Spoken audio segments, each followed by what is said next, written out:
రైతులకి ఏమైనా చేశారా గతంలో అని అడిగితే స్టేజ్ మీద ఏమో అన్న నేను 35 లక్షలు రైతుల కష్టాల గురించి తీరుస్తానన్నా వాళ్ళకే ఇస్తానన్నా అని చెప్పిన ఎదవ ఈడు ఇక్కడికి వచ్చిన తర్వాత నేనేమన్నా సీఎంనా, మీరేమన్నా నాకు సీఎం పదవి ఇచ్చారా, నేను అందరికీ చేయడానికి నేను ఒక రైతు బిడ్డ. రైతు బిడ్డ గొర్రెనా గడివి రైతు బిడ్డ అని చెప్పి ఎదవ సింపతి వాడి ఎంత దాకా వచ్చావు.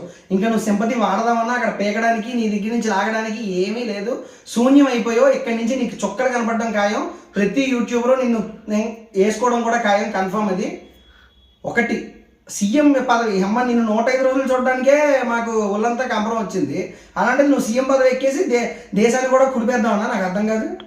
ఇంకమ్మ ఇంకోటి ఉంది నువ్వు ఆపు చెప్తాను, ఆ వీడియో కూడా చేస్తాను ఇప్పుడు.